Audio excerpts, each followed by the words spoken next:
All right, good morning. We'll make a start for this session. Welcome. My name is Minoti Apte. I'm a professor of medicine at the University of New South Wales in Sydney, Australia. On behalf of my co-chair, Dr. Li Zheng, who's a professor of oncology at Johns Hopkins School of Medicine, we welcome you to this session. We all know that the tumor microenvironment now is recognized to be a major player in cancer biology, and we can no longer ignore its influence. And therefore, this session is geared towards that. Our second speaker isn't available, so we'll have 3 speakers and plenty of time for discussion. So we'll have our first 3 speakers, and then we'll have a panel discussion. So I'd like to start by welcoming our first speaker, Dr. Wen Taung Yao. She is an assistant professor at the University of Texas MD Anderson Cancer Center, and she's going to talk to us about micropinocytosis in pancreatic ductal adenocarcinoma. Thanks, Wen Taung.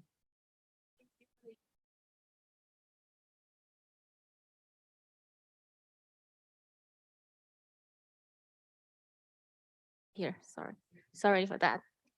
Okay, so good morning, everyone. I would like to thank the meeting organizer for this opportunity to present our work. So today, my title is Acquired Resistance to KRAS Targeted Therapy by Silicon-1 Mediated Micropinocytosis. So, a number of direct and indirect strategies have been developed to target aberrant KRAS signaling, especially the most recent KRAS G12C inhibitor is now approved for the clinical treatment for the non-small cell lung cancer with KRAS G12C mutation. However, based on the current clinical data, the long-term survival benefit from this inhibitor is limited by various resistance mechanisms. And most of these resistance mechanisms actually still converge on the reactivation of RAS signaling.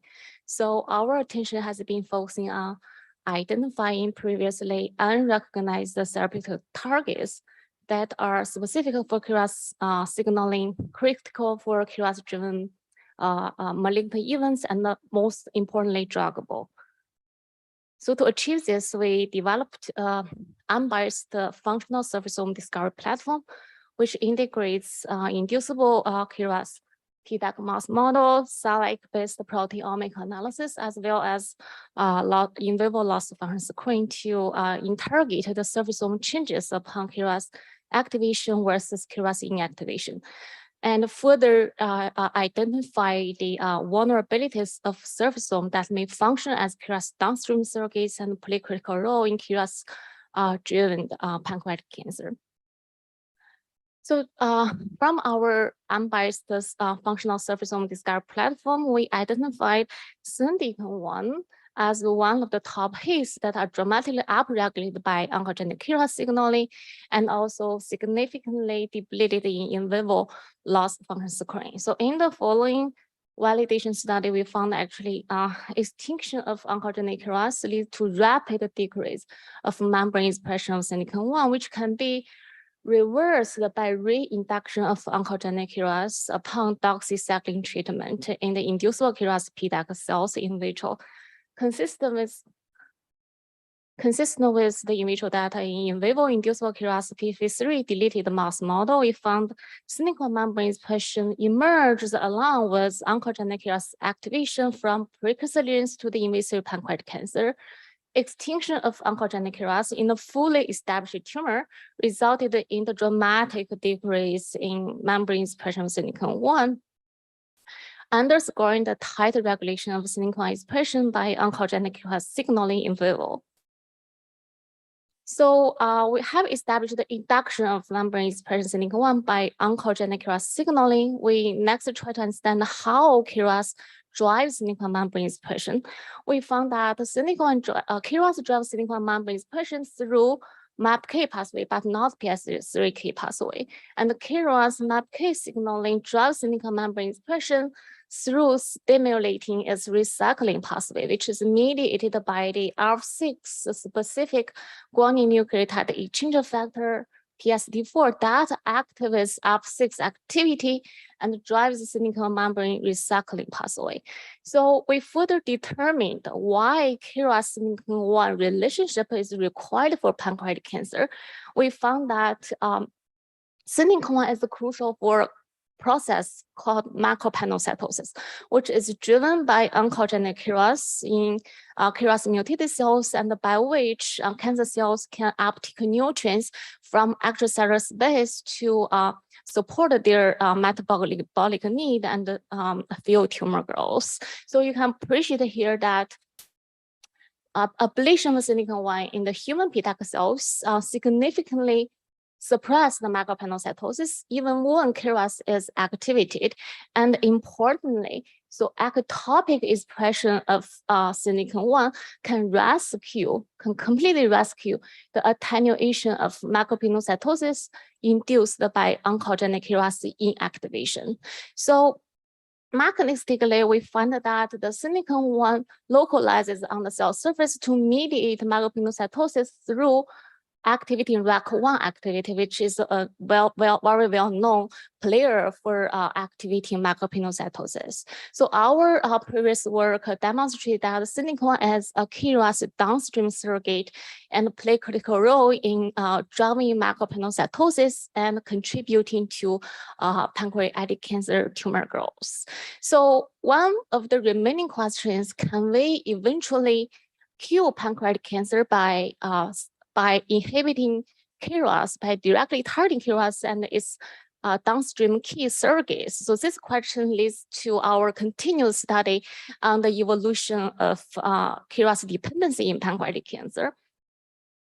So using our inducible KRAS PDAC mouse model, so we found that the inactivation of oncogenic KRAS in fully established tumor leads to complete tumor regression in 3 weeks. And interestingly, most of these mice developed a spontaneous tumor relapse between 9 to 47 weeks after KRAS extinction. So in the following study to inquiry the driving force of this KRAS independent escapers, independent relapse tumors, we found that the focal amplification of YAP1 gene substitutes for KRAS to drive KRAS independent tumor growth when KRAS signaling is down.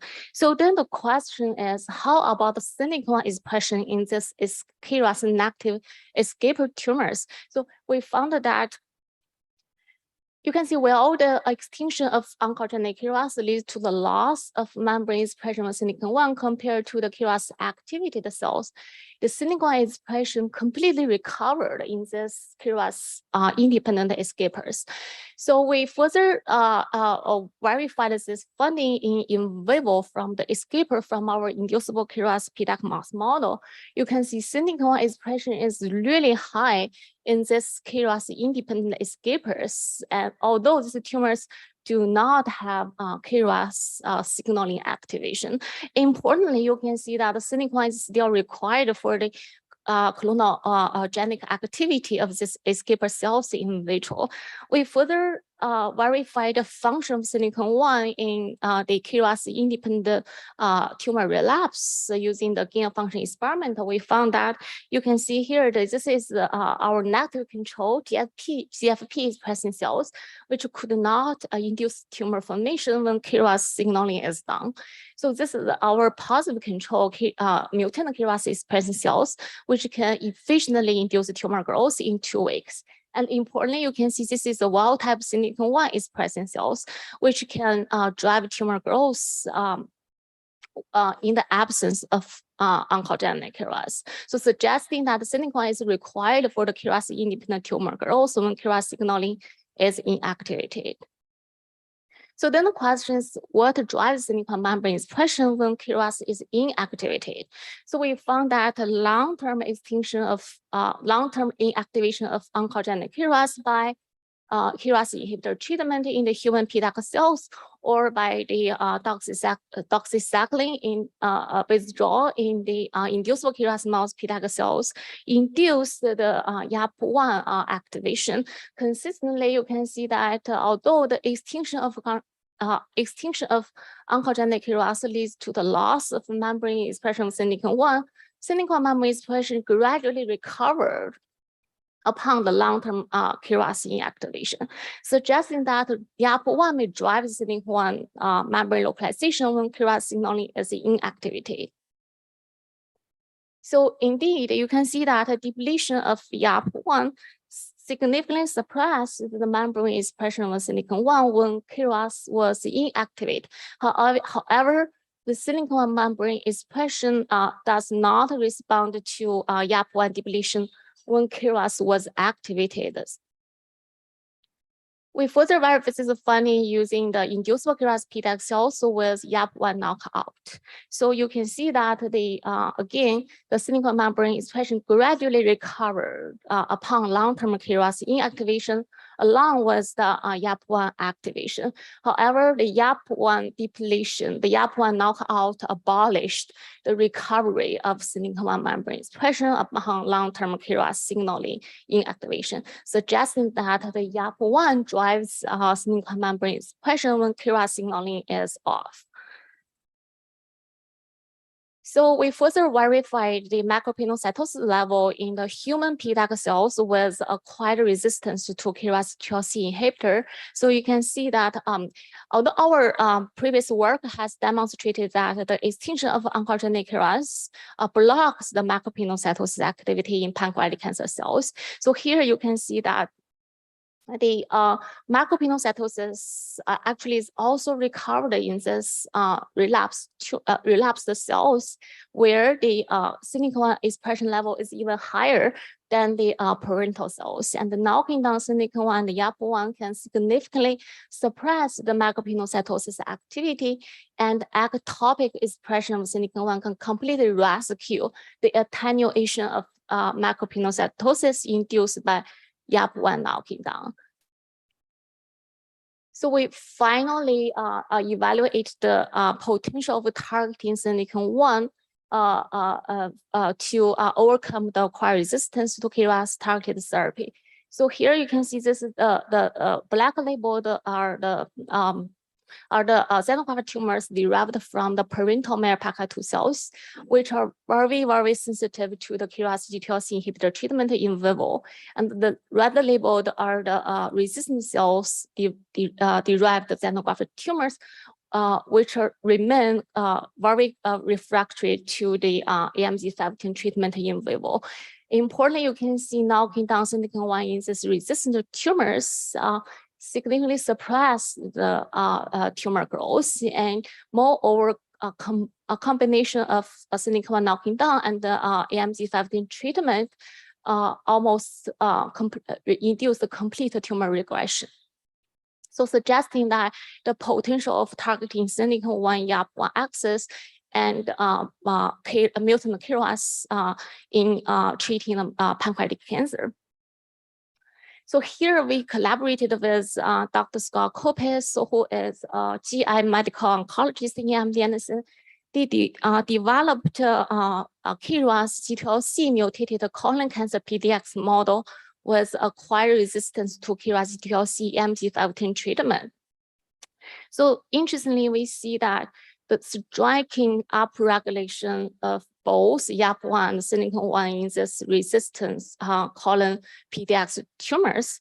And also, since the therapeutic agent targeting Synakin-1 is not available yet, so we evaluated the efficacy of YAP antisense oligo from the Ionis Pharmaceuticals. So this YAP ESO is currently in clinical trial in MD Anderson for solid tumor treatment. So you can see the ASO treatment suppress the Synakin-1 expression level and also significantly sensitize the tumor to the KRAS G12C inhibitor treatment. So, so this is the conclusion. Our work suggests that Synakin-1 is is a key mediator of macropinocytosis, and the YAP1 Synakin-1 axis actually serve as therapeutic targets to KRAS mutated human PDAC cancers or other cancer types. Okay, I'm gonna stop here. So I would like to, this slide always the most important slide. I would like to take this opportunity to thank my lab members and also all my collaborators and also funding agencies. Without their help, I don't think we can achieve any. Thank you so much for your attention. So thank you. Thank you, Dr. Thank you, Dr. Yao. We'll call you back up on stage Sure. again for the panel discussion. Thank you. So our second speaker that was scheduled for the program, she's not available. So we will move on to the next speaker, Dr. Rolf Brecken from UT Southwestern Medical Center, and he's going to talk about drug resistance of PDAC. Thanks.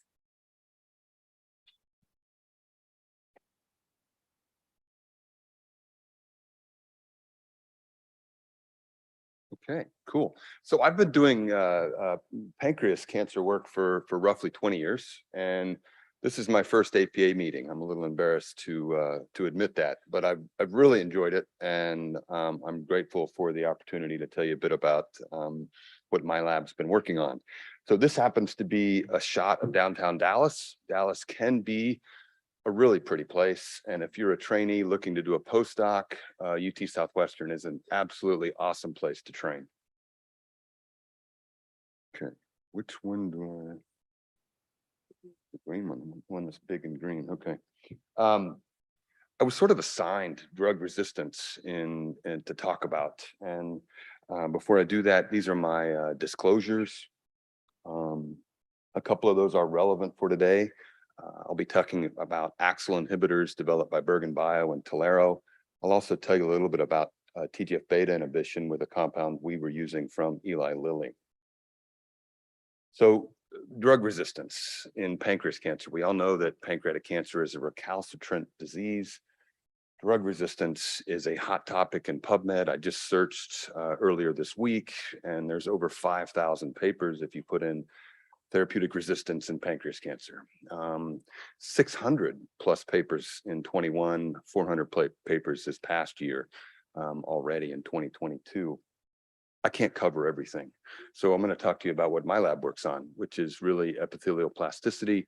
And we're going to spend most of the time talking about a receptor tyrosine kinase called AXL, and then I'll talk a little bit about TGF-beta. So this does work. Okay. Cool. Epithelial plasticity, or EMT, epithelial mesenchymal transition, is a developmental program.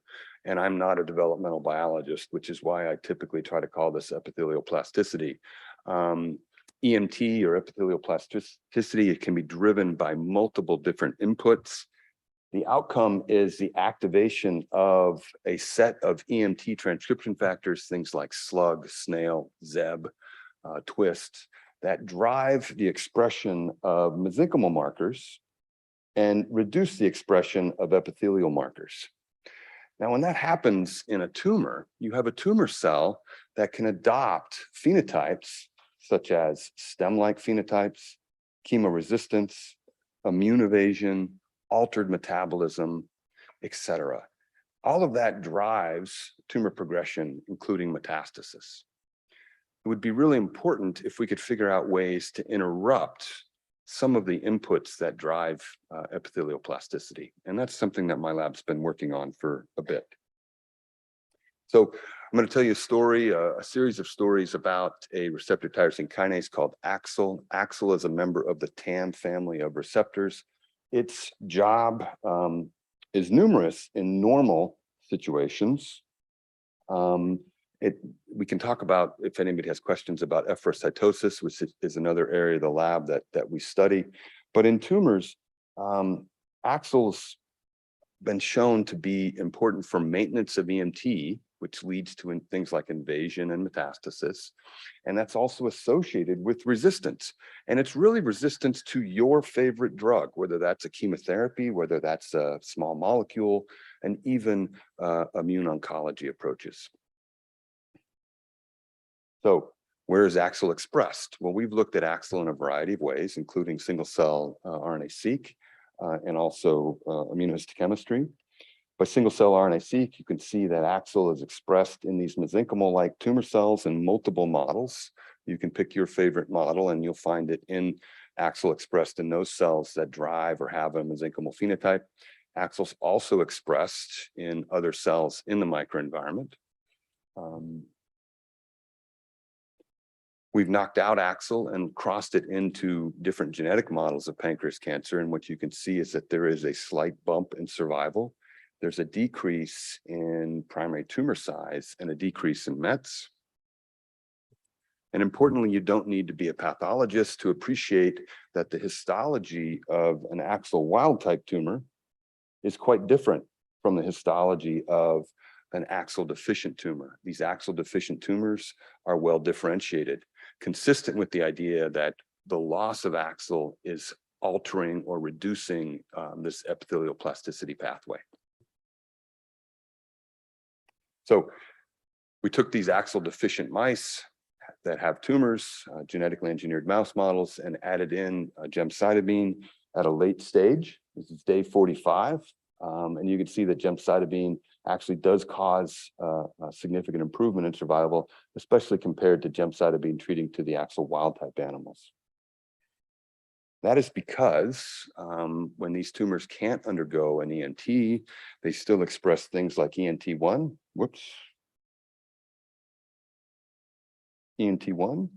and that leads to better uptake of drugs like gemcitabine, leading to improvement in gemcitabine activity, which you can measure by looking at gamma H2AX. We're not going to knock out AXL in people, so we need pharmacologic strategies to target AXL. There are many of them. We've published on quite a few. I'm going to tell you a quick story about bemcentinib and then show you a little bit of data on another drug called TP-0903. This is a summary slide from a study we did with bemcentinib. What's important is we've got multiple models. We have a genetic model, we have an orthotopic syngeneic model, we have different PDXs, sub-Q or a PDX orthotopic model. All of the combination data is shown in blue, and that combination is gemcitabine plus the AXL inhibitor BGB324 or bemcentinib. It substantially improves the efficacy of chemotherapy.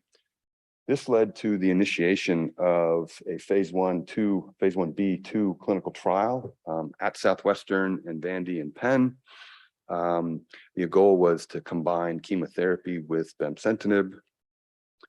This trial was initiated and first patients enrolled, and I actually have samples in the lab to start looking at.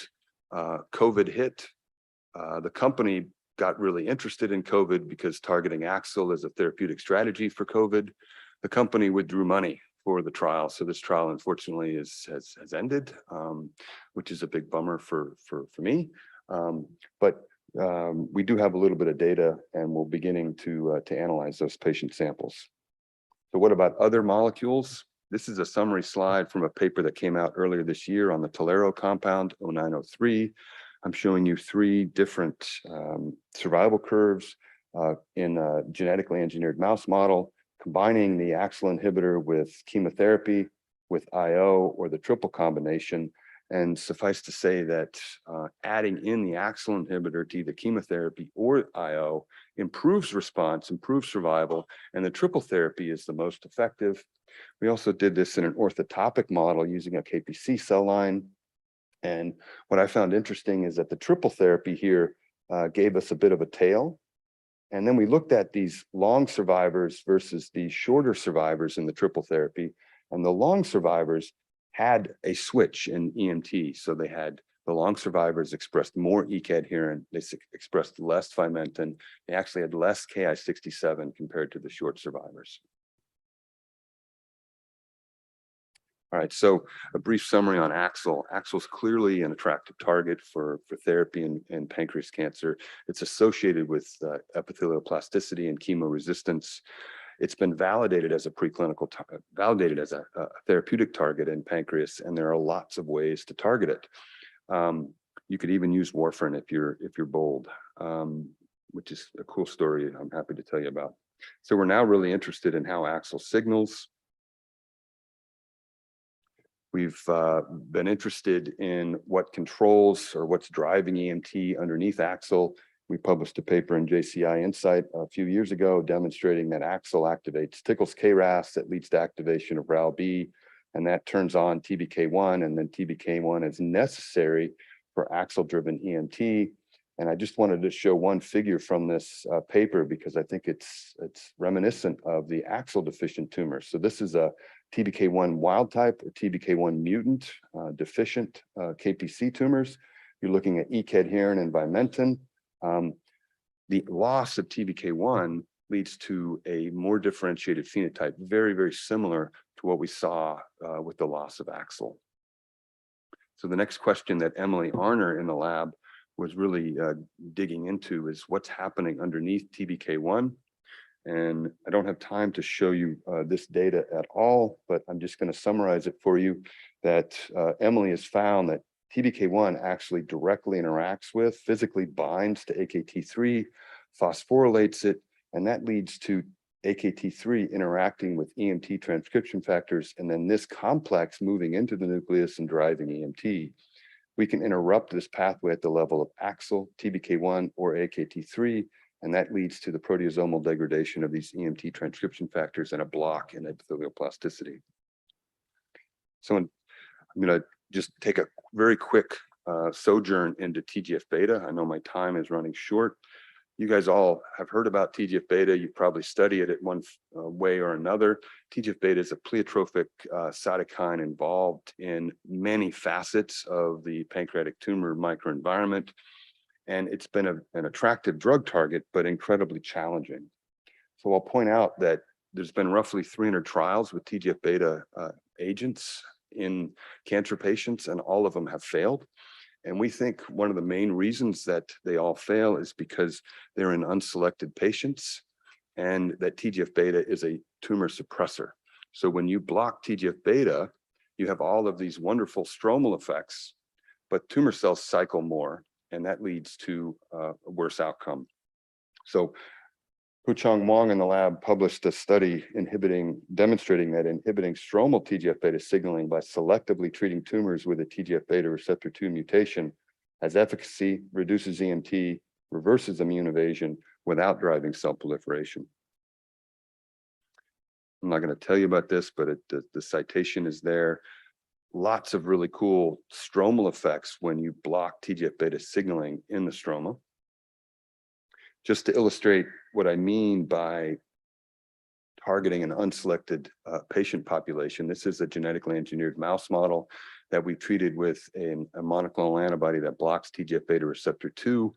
And these are in tumor cells or tumors that can respond canonically to TGF-beta.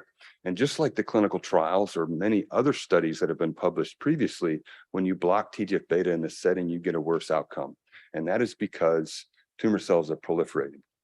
So Huchang suggested that we get rid of TGF-beta receptor 2. So we CRISPR'd out TGF-beta receptor 2 from tumor cells and then treated them with the same drug. So these are the control cells. These are the ones that are treated with the TGF-beta, and you can see that they're larger in the subcutaneous site. They also have worse survival. If you take the same cells and you CRISPR out TGF-beta receptor 2, now you treat with drug. They're smaller in terms of tumor size. You get better survival.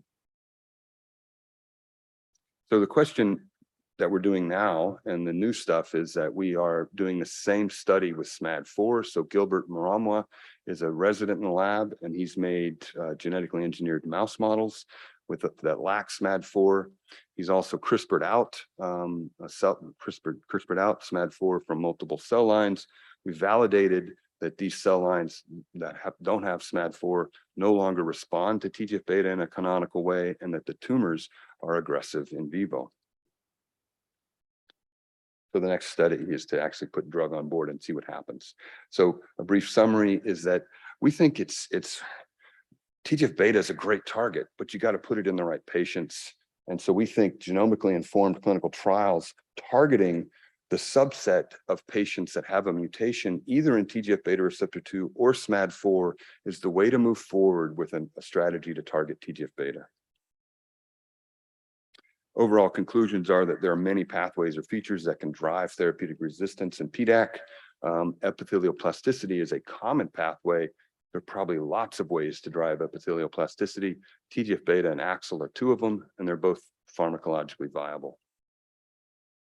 So acknowledge the folks in the group that did a lot of this work. So Hu Chong is now an assistant professor at Southwestern. Gilbert's a resident. Emily's a postdoc at Vanderbilt now. We've had lots of great collaborators, including Fleming at Moffitt and Jim Lawrence at the University of Bergen. And with that, I thank you for your attention. Thank you, Dr. Brecken. Now it's my pleasure to introduce our last speaker, but not least in this session, and Dr. Alex Shillay. So Dr. Alex Shillay is an associate professor from MIT and also a member of a Board Institute. He's an expert in computational biology and immunology. Thanks. And the title of his talk is "Does Cancer State Matter? Moving from DNA Genotype to RNA Phenotype Directed Therapy in Cancer."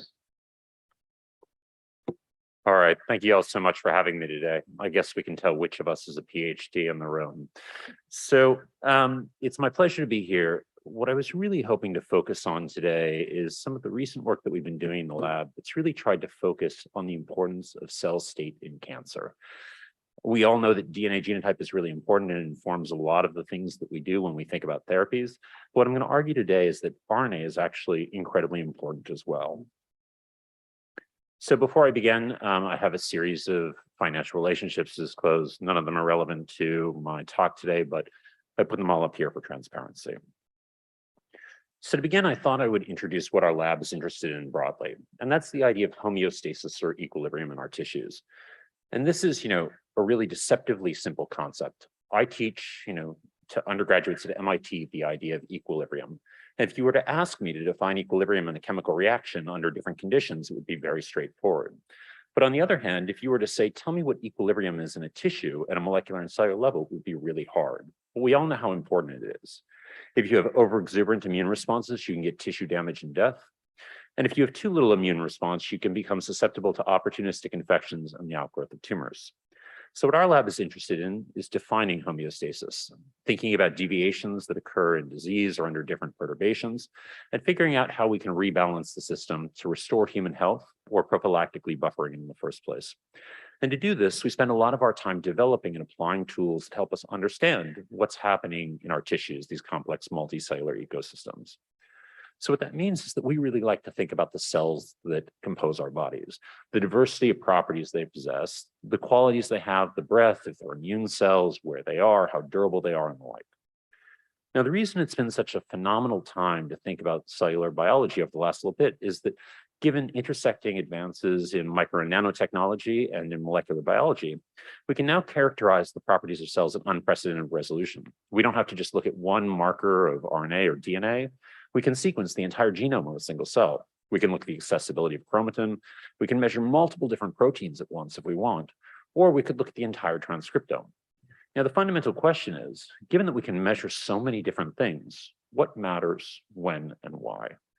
And so, that's what I wanted to explore today in the context of pancreatic cancer. So, as we all know, DNA mutations are sort of the cornerstones of our precision medicine pipelines. What you really would want to do, if somebody told me that I had cancer, what I would want to do is I would want to take the tumor out.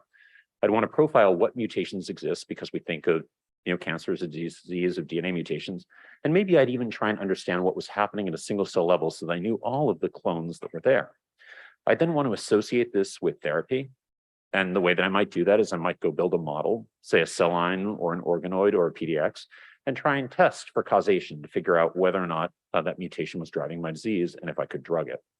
So, in a lab, somebody might get a tumor, see if it has a KRAS mutant and EGFR mutant, go and build models from it, go and make sure that the models actually maintain the mutations that you would see normally, and then go and test for which drugs are effective, or try and figure out sensitivities using something like CRISPR-Cas9.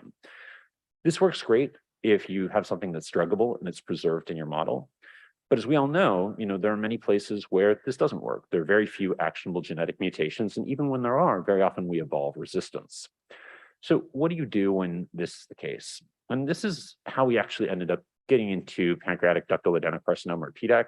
It's a place where, as you all know, there's actually relatively uniform genetics, high rates of KRAS mutations, P53 mutations, a good number of SMAD4 and CDKN2A mutations, but there aren't really good genotype-directed therapies other than, some of the things that are directed against G12C among the KRAS mutants. So in the absence of great mutational markers, what a lot of people have turned to is expression profiling. And as you all know, there are some major transcriptional programs that show up, basal, which is more stem-like, classical, which is more epithelial, that, you can classify patients according to. And now, why is this useful? Well, it gives good prognostic information. Those with more basal-like tumors have worse outcomes than those with more classical-like tumors. We use this when we think about prognostics, but we don't use it therapeutically. Why is that? Well, the problem is that RNA is this really squishy thing, as was just introduced in the surrounding talks. It brings together a lot of different factors, cell intrinsic factors like DNA mutations and epigenetics, other things like the tumor microenvironment and interactions with surrounding cells. And if we wanted to think about RNA state, we don't have agreed upon references. And we also don't know if it matters at all. So you might ask, well, is this something we've already been studying? Do we preserve these states in models? Well, if we go back and look at what's available to us at the Broad and at the Dana-Farber, what we can see is that in our cell lines and our organoids, we do a good job of recapitulating the genetics of what we would normally see in vivo. And so you can see right here, the mutation profiles that we see in primary and metastases match what we get in our tumors. On the other hand, if we go look at the RNA, what we can see is that it doesn't at all. We see a series of primary tumors that look classical, some that look basal. And when we look at our models, we see that all of our cell lines are basal, our organoids are kind of classical, but neither really fits the bill. So you might ask yourself, well, why is it that one type of model is classical and one type of model is basal? Well, one possibility is there's some sort of selection that happens. It could also be that these things are plastic and they can interconvert, going back to the previous talk, or that we lose important interactions with the TME. To try and figure this out, we decided that we do a really simple experiment where we basically would take a small, biopsy of a liver metastasis and compare what we saw in the primary tumor to what we saw in the model. This may sound funny, but it's a really simple experiment. Now, the important question is, if you've got 20,000 cells, how do you make all of this happen? Well, this is where some of the technological advances come. And as many of you may be familiar with, over the past several years, there have been advances in micro nanotechnology that now enable us to isolate individual cells in increasingly small devices. And we played a role in helping to make some of these things happen. Where now, instead of putting cells in these 1.7 mil Eppendorf tubes, we can put them in increasingly small devices, whether it's reverse emulsions, which are kind of like salad dressings, or even small little pico wells. Within these little containers, we can do very simple molecular biology, like reverse transcribe all of the RNA. And this lets us think about the cells in our samples, for example, here a tumor, as points in gene expression space. And so here I'm showing you 3 genes, but we're actually measuring over 20,000. This is really hard to look at, so very often we reduce it down to these 2-dimensional plots where we're putting cells down based upon their similarity in high dimensional gene expression space, and then coloring them based upon who they're most like. And so we see some green groups, some blue groups, where each point is an individual cell. Now, from these groups, we can figure out what the cells are based upon some of the marker genes they have, as you may know.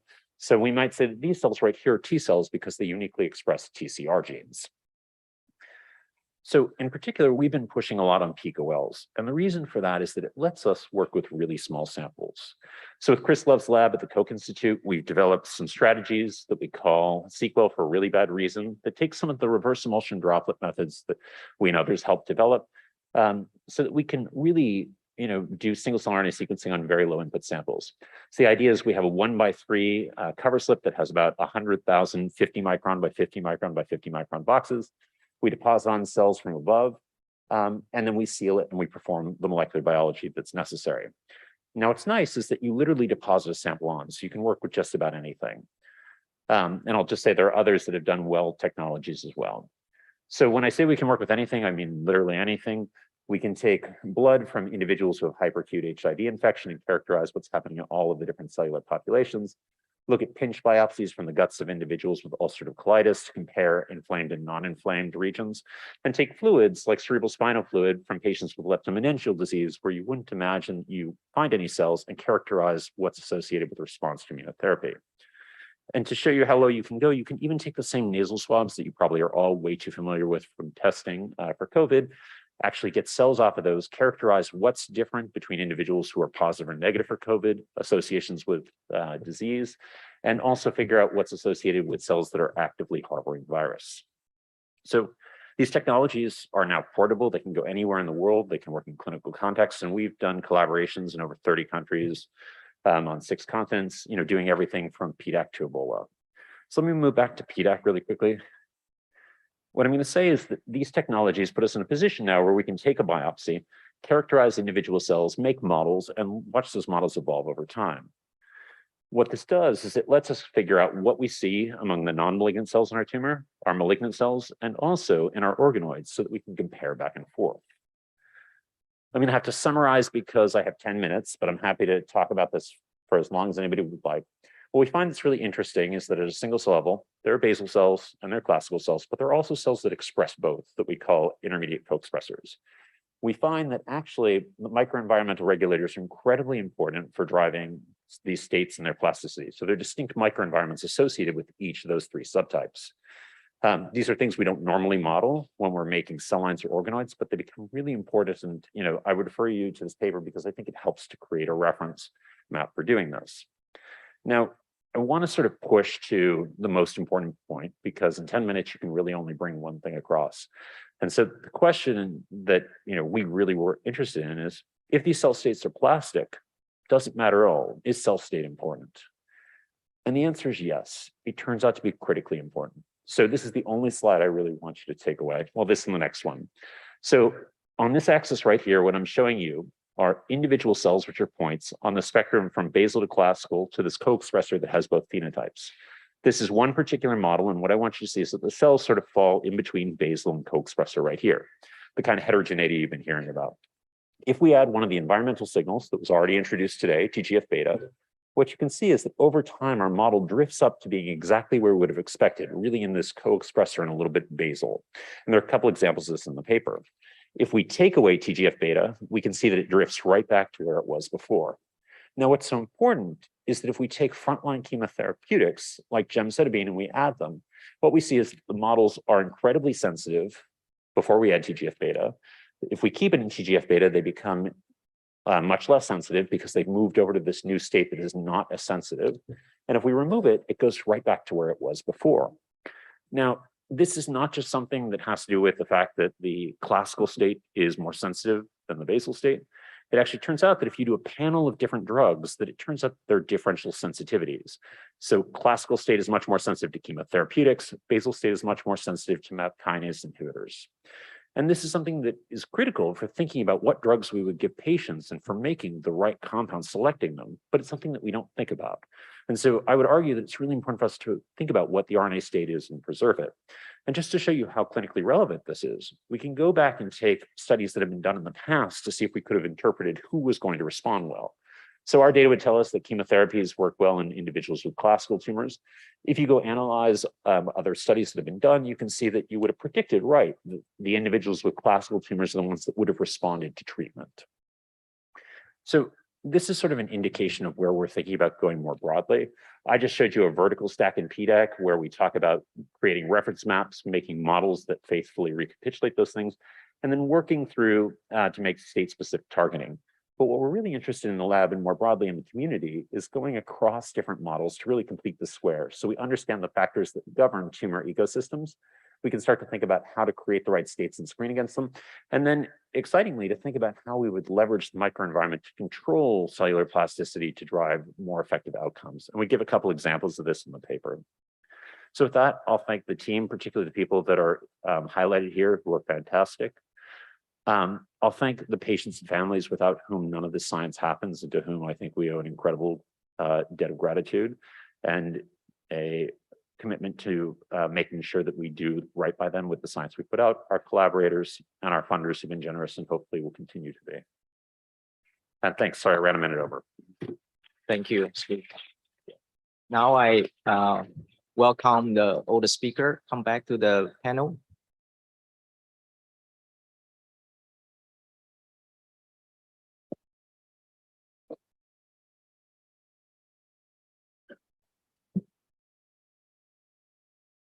Questions from the floor? Please. So my question is directed to Dr. Bracken. This is Manishan from University of Nebraska Medical Center. So very nice data that you showed on TGF-beta on epithelial plasticity. So, and given the cell states and all those things that we heard in the second talk. So what are your views on TGF-beta regulating the stromal heterogeneity and plasticity? And how does that impact the overall response to therapy, prediction models and all those things? So if I understand the question, you're interested in how TGF-beta influences stromal heterogeneity? Heterogeneity, plasticity, whatever you want to call it. Like Yeah, so Hu Chang demonstrated in that EMBO paper that, one pathway that, is implicated in driving tumor cell proliferation and immune evasion is TGF-beta mediated IL-6 expression by CAFs, and it was multiple flavors of CAFs. I think that's just one. I mean, there's lots of things that happen when you block TGF-beta in the microenvironment, and we see wholesale changes in the stromal phenotype when you put a TGF-beta inhibitor on board. It's a great target. It just doesn't work in half of the patients. So then with all that information that is emerging from all these analyses, how do you see like we can exploit these really good targets, but doing so many complex things and still be able to exploit those therapeutically? So I think it's a fantastic question. I would argue that sometimes we might be thinking about the problem through a lens that's not quite appropriate. As as clinicians, and I'm not a clinician, so don't let me speak for you, but my guess is that at the end of the day, that the goal is to treat a tissue phenotype, to think about how to deal with disease at a tissue level. And very often our approach is to try and get as molecular as possible. And when we try and target a molecule, we think about on-target effects and off-target effects because it affects the cell type that we want, the epithelial cells, but it targets multiple other populations. What we don't think about is the way in which those targets ramify through cells and then through networks of codependent cells, because our tissues are these evolved ecosystems where the cells are codependent from one another. I would argue that we have to start thinking more holistically about how targets modify tissues, to understand at a molecular level what's happening in the codependence, because that's how we can think about how to rationally intervene. And it turns out that we can leverage some of the evolved codependence as a way of creating more effective outcomes. And so there's some nice stuff that's been done by Stephanie Dugan at the Dana-Farber using some TGF-beta manipulation to show that actually you can lock tumors more into a classical state in some marine models. And that creates a nice substrate for showing that creates more effective chemotherapies. Okay, thank you very much. I'll just add that TGF-beta receptor 2 and SMAD4 mutational status are on virtually all of the clinical platforms that patients are screened for genomic mutations. And so it would be relatively simple to stratify your patients before you put them on a TGF-beta drug. Yes, please. I have a question for Yao. I think your study shows KRAS escapers, YAP goes up, and the YAP is very intricately linked with the Hippo pathway. So have you tried in your model Hippo pathway inhibitors? Yes, we have done that. So actually, we are now seeking collaboration with companies to try the TEAD inhibitor to see how to target TEAD can affect, resistant to target therapy. But for Hippo pathway, we haven't done that. But yes, we did see Hippo pathway change, in the cells resistant to the targeted therapy. So we will do that for sure. Thank you. Dr. Cook. So I wasn't going to say anything, but this was such a delightful session because each one of you looked at this elephant from slightly different angles, but complementary angles. And the title is TME and Therapeutic Resistance, and it's really complex. So I thought maybe I should ask a question of all three of you. and it's as follows. Synakin-1 can be shed in the tumor microenvironment as a result of the actions of MMPs. It's a transmembrane receptor. It's a heparan sulfate proteoglycan. These molecules have been known to interact with TGF-beta and modulate TGF-beta function. On top of that, Synakin-1 can be a co-receptor for the ligand that Minotti-Apte really likes, called HGF, which is produced by the fibroblasts in the tumor microenvironment. And so you have a tremendous amount of complexity. Synakin-1 can be involved in macropinocytosis. And I think YAP is involved in modulating a lot of these things. And then there's the issue of the fact that even though Rolf is a very good friend for many years, I have to say it, TGF-beta is so multifunctional that it can directly stimulate the growth of pancreatic cancer cells through non-canonical pathways, as well as through unusual canonical pathways. So that it's even more complex. You already highlighted some of the complexity, but it's even more complex than that. It also modulates the immune system in complicated ways. And then the tumor itself may have normal cells in there, and the normal cells may have KRAS, and they may respond differently to the inhibitors that are added. So I think that few of you should set up a great collaboration also with Dr. Apte and figure this out, because then you'll cure pancreatic cancer. Excellent comments. Thank you so much. So it's a great comment, and I guess the question in there is, how do you tackle it? And one of the things that I didn't have the opportunity to talk about today that we'll throw up on bioRxiv soon is I think that we become very good at measuring things in cells, but we haven't become very good at testing perturbations and high throughput, thinking about, what are the biological ligands like TGF-beta or some of the others that you raise, whether it's FGF or whatever, or the drugs that we could use to manipulate more complicated samples. It turns out that you can do some of the things that pharma used to do 70 years ago, but much more effectively, where they would take pools of drugs and try and figure out what each drug did. Now, because we can measure so many variables, you can actually deconvolve the effect of a compound, even in a very complex sample, even if you look at large DEXA blends. And so in pancreatic cancer, we've done things like drop on 5 to 10 different biological ligands that should all have effects, resolve what the impact is on multiple different cell types simultaneously and codependence, and use that as a way of trying to understand what you would tackle next. And so I think that the biggest thing that we need to do now is we need to actually functionally test, as you point out, the relevance of these different factors, not only in the pancreatic cancer cells, but in all of the other cells that make up the TME, including normal cells, immune cells, stromal cells.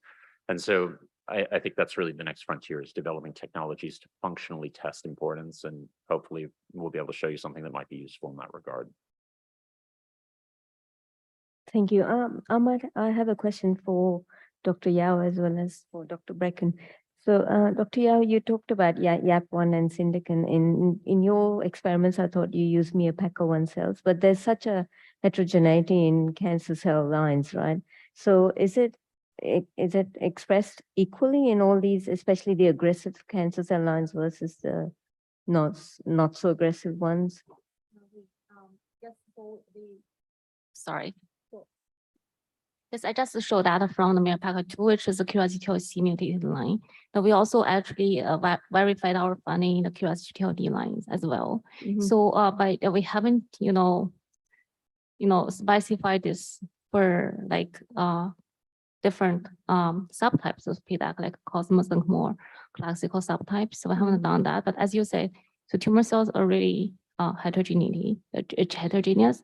And even within the same tumor, same patient, you will see different, subtypes of the cells. So, and also even though we found the Synakin-1 actually is highly expressed in more than like 90% of pancreatic cancer, but we still see the heterogeneity of Synakin-1 expression in the same tumor sample. So something definitely we would like to dig into further in future.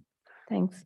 And Dr. Brecken, can I ask you, with AXL1, does it play a role in stemness at all, apart from And the second question was what? Mentioned it and then left it, so I was intrigued about warfarin. Oh, yeah. So I'll tackle the warfarin study first. I didn't mention this at all just due to time, but AXL is activated by a ligand called Gas6. Gas6 is one of the few gamma carboxylated proteins outside of the coagulation cascade. And Gas6's job is to recognize PS via that gamma carboxylation domain or that GLA domain. And that's why AXL and MER-TK and TYRO3, the TAM receptors, are involved in this process of efferocytosis, which is the clearance of apoptotic cells. Turns out that in order to get ligand-induced AXL activation, Gas6 has to be gamma carboxylated. And so warfarin prevents that. And warfarin will prevent pancreatic cancer metastasis in an AXL-dependent manner, at least preclinically. And there is some epidemiological data to support that as well. So that's what I was thinking about with warfarin. But we tried to get a clinical trial started with that, and none of the clinicians were interested for I or B reasons. In terms of AXL1 and stemness. yeah, so AXL is certainly associated with a stemness, and this has been looked at by Jim Lawrence and Mark Labarge in breast cancer, where they're able to, in normal breast development, you can take out AXL positive cells and repopulate the normal mammary gland. And it's likely involved in multiple forms of stemness, including in the context of cancer. Yeah. Oh, yeah, I have a question for Alex. So you're studying the cell paper, and have you find any particular cell type in the stroma that responds for the change of the shift of the plasticity status of the cancer cell? So, yes, we find one, but there are many associations that we haven't been able to test. In a quick summary, the basal phenotype is most associated with a particular population of tumor-associated macrophages, the C1QC positive TAMs. The classical is associated with SPP1 positive TAMs and is actually more diverse overall. And it turns out that the intermediate co-expressors are enriched for T cells.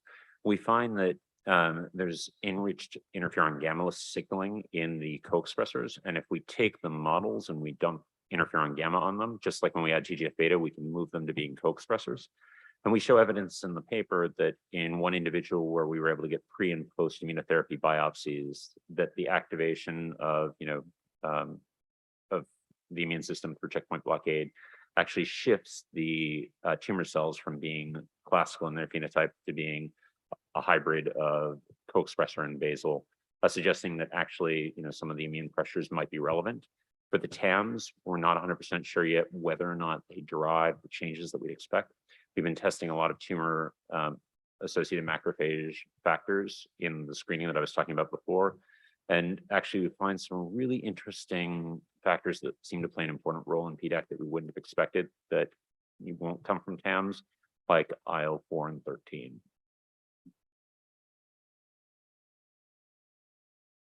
Oh, the question for Rob.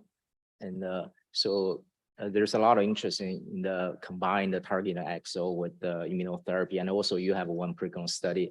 What is the thought about the mechanism behind is through targeting Gas6 or other pathway?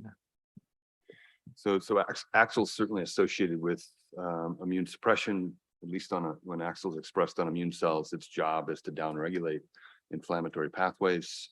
We've recently published in lung cancer that taking a refractory population, these STK11 mutant lung cancer patients, blocking AXL activity in dendritic cells facilitates response to checkpoint blockade.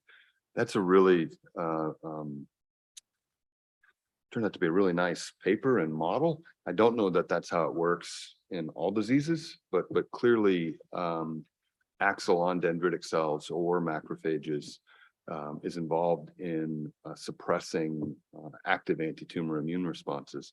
The question is whether AXL on the tumor cell also facilitates some sort of immune suppressive microenvironment, and that's an area of active investigation.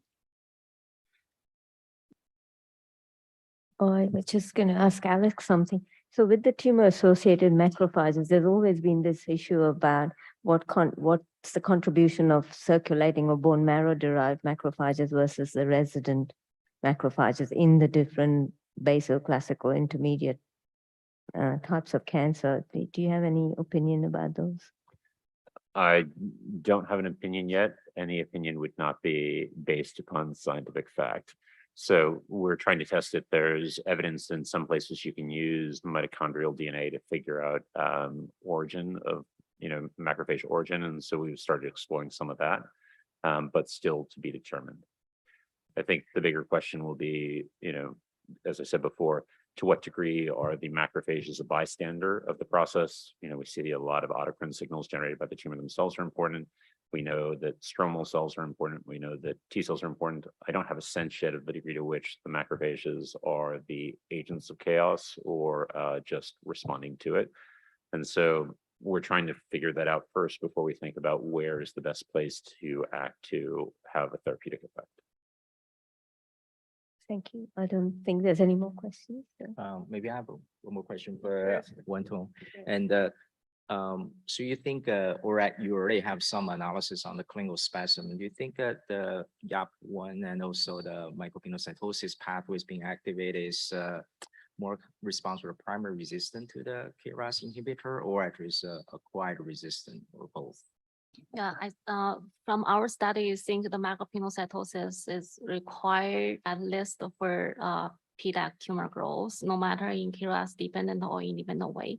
So currently we are using the in vitro system and also in vivo the xenograft system to verify the function of micropinocytosis in one. So currently I can say, okay, micropinocytosis is important for acquired resistance too. Though we haven't validated whether, this micropinocytosis level can be used to, specify the intrinsic resistance or the sensitive to the KRAS inhibitor treatment. Thank you. If you have time. Okay, this is a little bit philosophical question to TGF-beta. So TGF-beta inhibition, you showed cells are actually proliferating in some of the studies.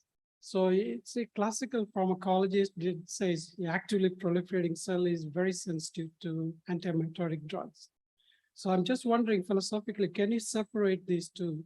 I know clinically it will be very difficult to convince anybody to do this trial, at least in the model system. If you give TGF-beta or some mechanism to induce cells to proliferate and then hit them with anti-mitotic drugs. So would that be a better way of approach, temporarily shifting these two methods of treatment to amplify the response? It's a general question to anybody.